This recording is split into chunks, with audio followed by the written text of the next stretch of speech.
Assalamualaikum warahmatullahi wabarakatuh. Jumpa lagi dengan saya Ibu Ernawati. Pada pertemuan kali ini kita akan membahas mengenai kelas amfibi. Amfibi merupakan hewan vertebrata atau bertulang belakang yang mendiami dua habitat, yaitu di darat dan di air.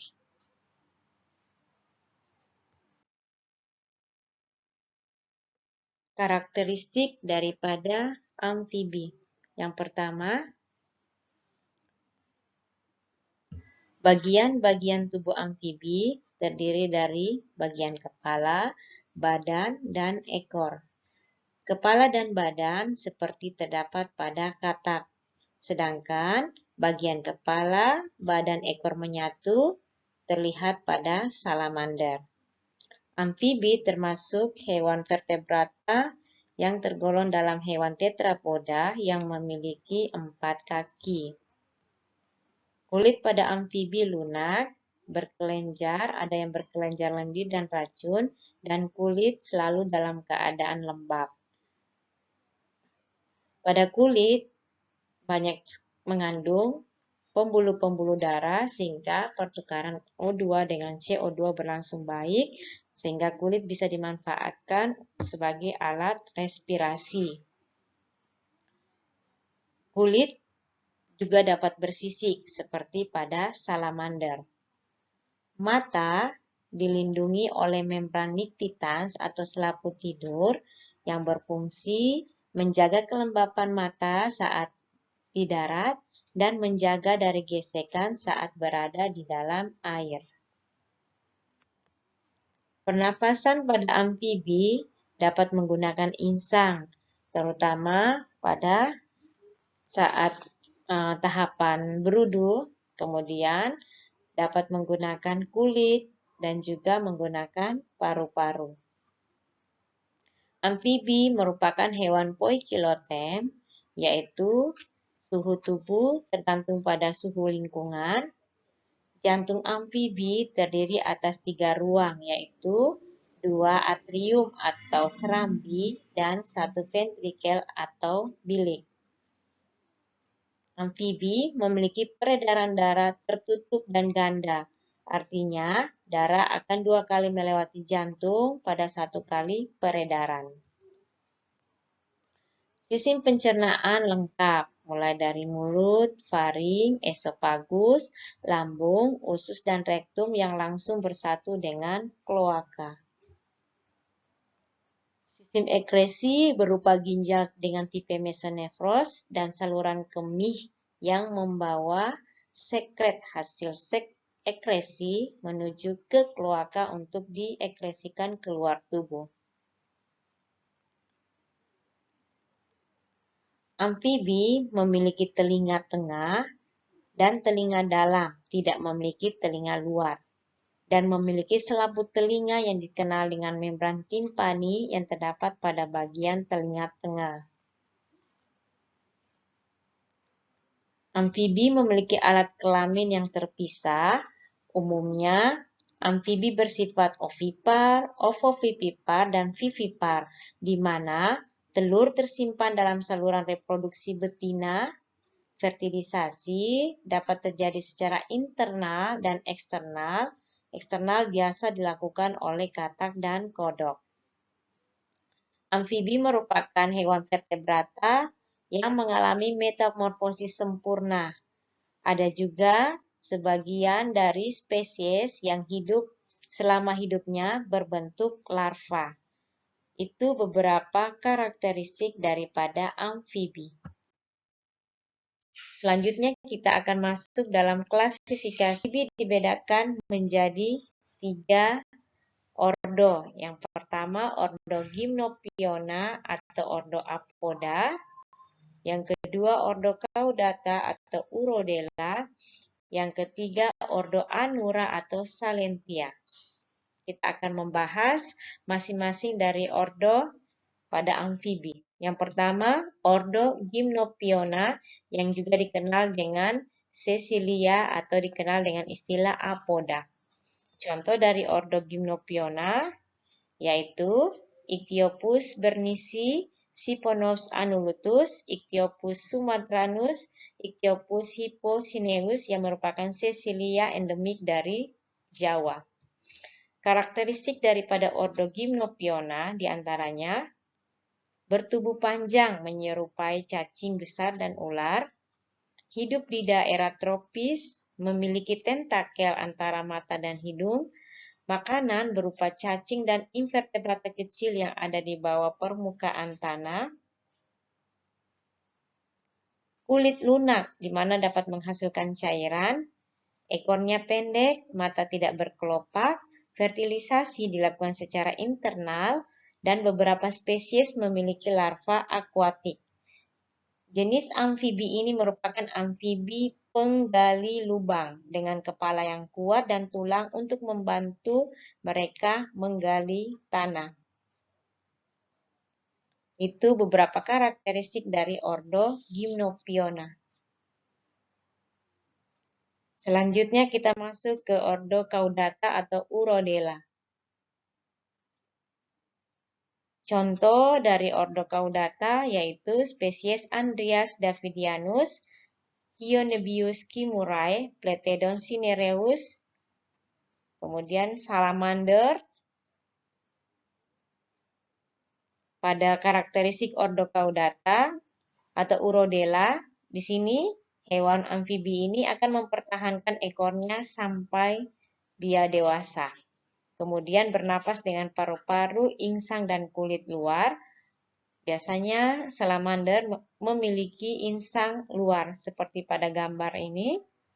Kulit salamander juga mengeluarkan lendir yang bertujuan membantu agar tetap lembab saat di daratan dan menjaga keseimbangan garam saat ordo Caudata berada dalam air, yaitu pada saat berenang. Fertilisasi secara internal, beberapa salamander mempertahankan insang dan sirip sepanjang hidupnya. Itu beberapa karakteristik daripada ordo Caudata atau Urodela. Selanjutnya kita akan membahas ordo yang ketiga yaitu ordo Salentia atau Anura. Ordo Salentia atau Anura merupakan ordo yang paling banyak ditemukan spesiesnya, di antaranya Faecervaria cancrifora, Ansonia lantidisca, Ocidosgilla 5, Hua masonii atau kongkang jeram. Ini beberapa gambar daripada ordo Salentia dengan berbagai macam warna yang sangat menarik.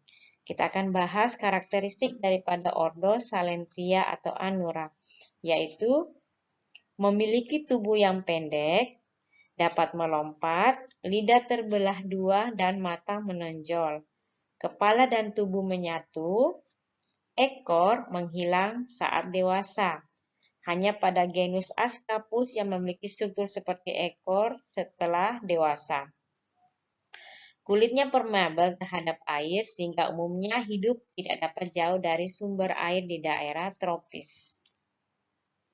Karakteristik dari ordo Salentia. Selanjutnya kita akan membahas struktur tubuh daripada ordo Salentia. Di sini ada gambar katak, di mana struktur daripada katak yang pertama pada bagian kepala terdapat mata, lubang hidung terdapat pada bagian kepala. Kemudian ada juga membran timpani sebagai alat pendengaran. Ada bagian dorsal, ada bagian ventral, kemudian memiliki 4 pasang kaki atau dikenal dengan istilah tungkai yang dilengkapi dengan jari-jari. Kemudian pada jari tungkai pada kaki belakang terdapat selaput, dilengkapi dengan selaput, dan biasanya tungkai pada bagian depan lebih pendek dibandingkan dengan pada bagian belakang. Itu beberapa struktur tubuh daripada ordo Anura. Diambil contoh di sini adalah katak. Selanjutnya, kita akan membahas perbedaan antara katak dan kodok. yang termasuk dalam golongan ordo Anura.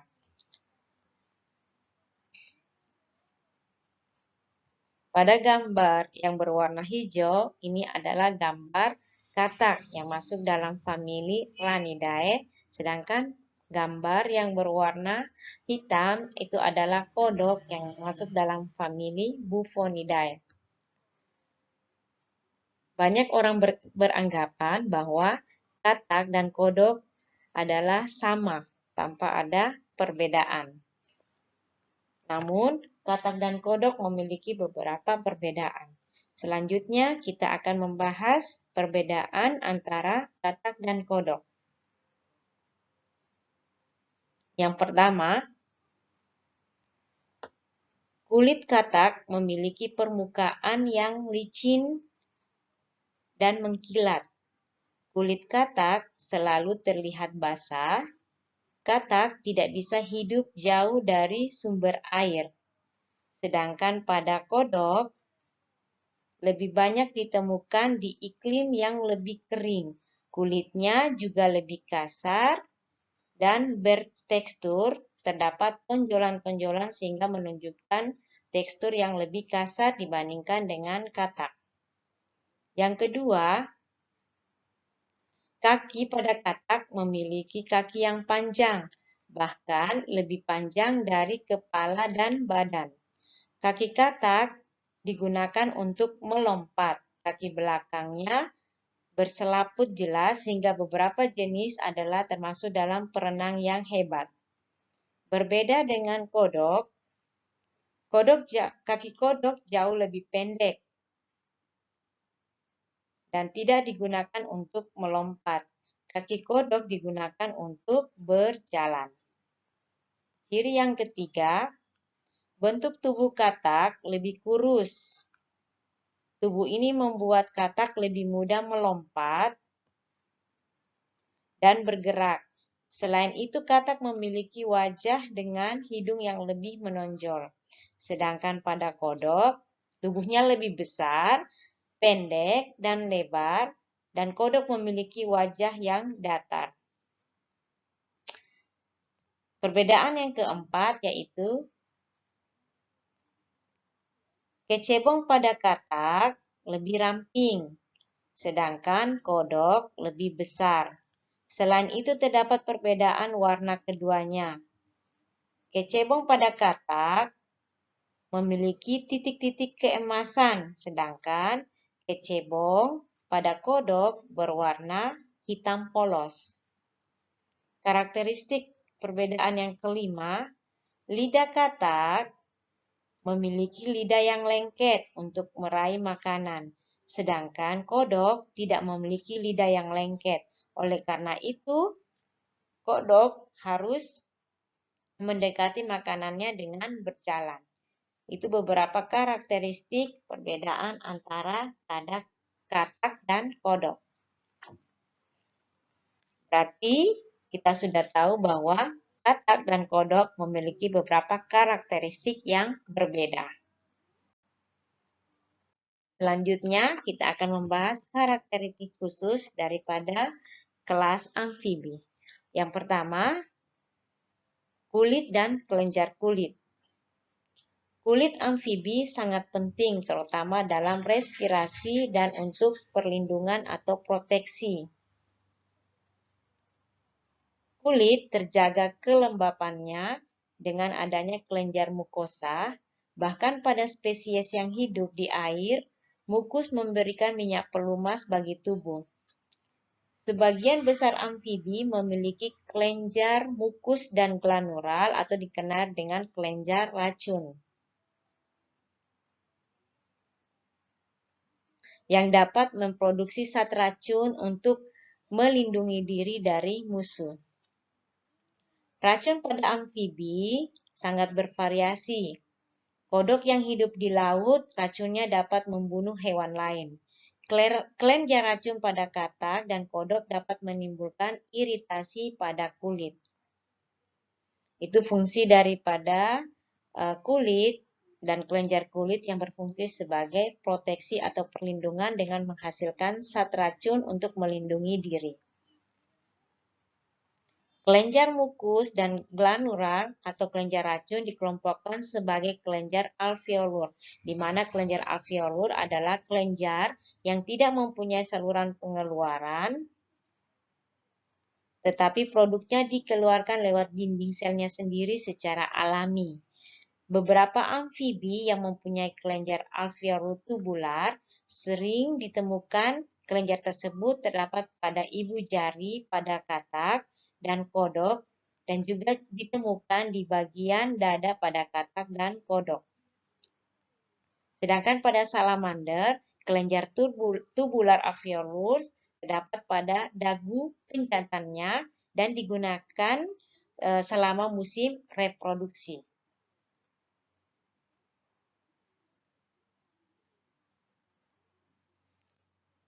Itu beberapa karakteristik khusus yang menyangkut kulit dan kelenjar kulit pada kelas amfibi. Karakteristik khusus yang kedua yaitu berkaitan dengan warna tubuh pada amfibi. Warna tubuh pada amfibi bisa disebabkan karena adanya pigmen atau secara struktural atau bisa keduanya yaitu gabungan antara pigmen dan secara struktural yang terletak pada kromatofora di kulit.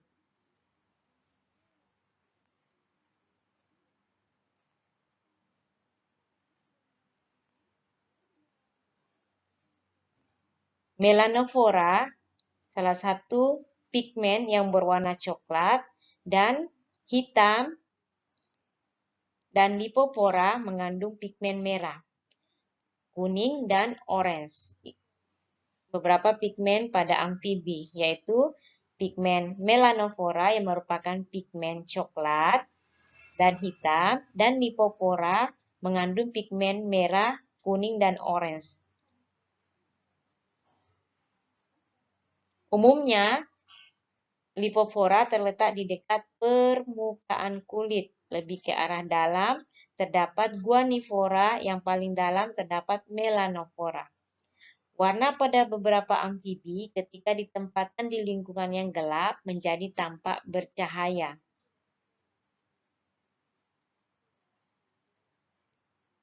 Ini merupakan hasil dari simulasi kelenjar pineal yang menghasilkan melatonin yang mampu mengurangi kuantitas cahaya atau sinar gelombang panjang. Kemudian kontak hormon kromatotrofik hipofisa yang menyebabkan perluasan melanofora. Akibatnya melanofora berkontraksi dan menghasilkan efek tubuh menjadi lebih bercahaya. Jadi beberapa warna pada tubuh amfibi yang disebabkan oleh beberapa pigmen tadi, yaitu melanofora di mana mengandung pigmen coklat dan hitam, lipofora mengandung pigmen merah, kuning, dan orange.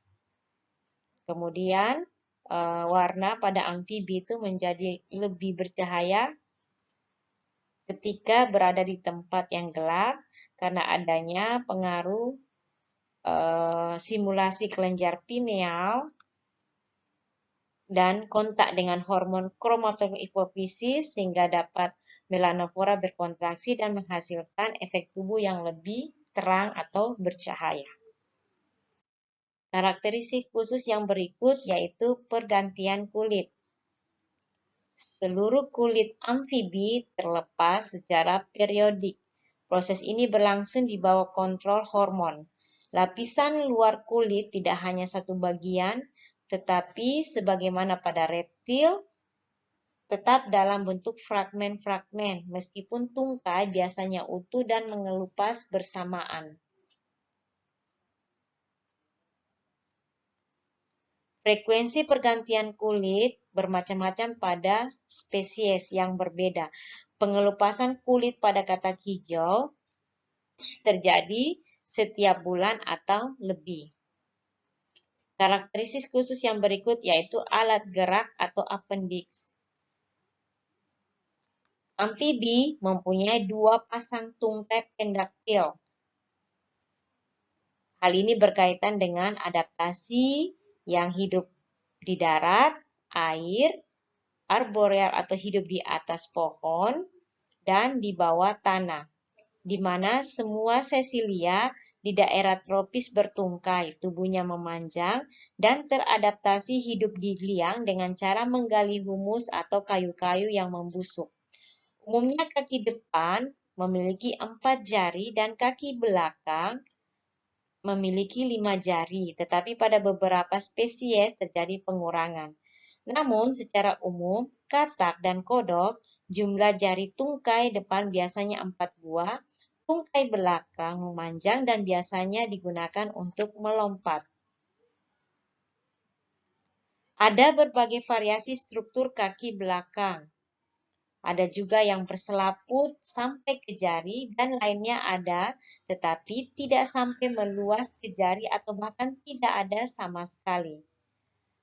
Anura tidak mampu melakukan regenerasi tungkai ataupun jari yang hilang, tetapi pada salamander mampu melakukan regenerasi.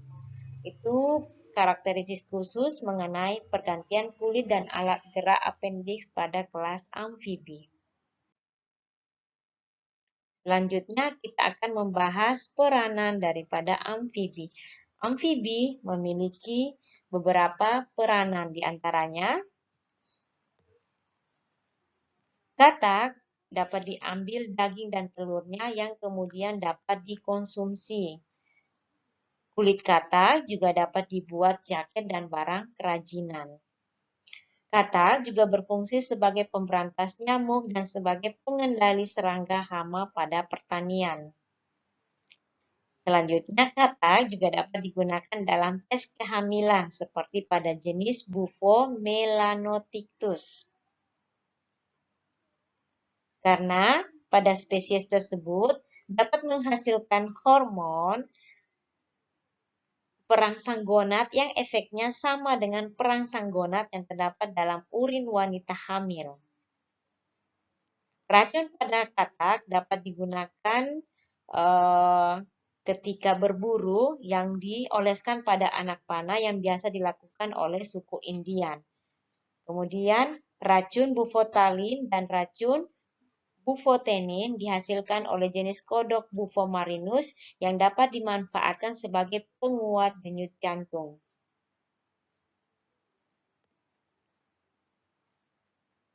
Selanjutnya, Xenopus laevis, katak bercakar Afrika, adalah spesies yang dipelajari untuk memahami aspek biologi perkembangan.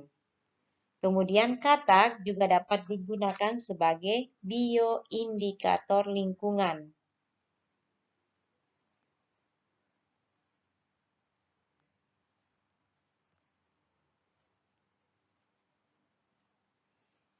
Yang berikut, dari hasil penelitian menunjukkan bahwa pemanfaatan jenis amfibi ordo Anura untuk material ekowisata dapat meningkatkan kesadaran masyarakat umum tentang kepedulian terhadap keanekaragaman hayati, sekaligus dapat meningkatkan perekonomian lokal masyarakat. Demikian materi mengenai kelas amfibi. Semoga materi ini bermanfaat dan sampai jumpa pada video-video selanjutnya. Terima kasih.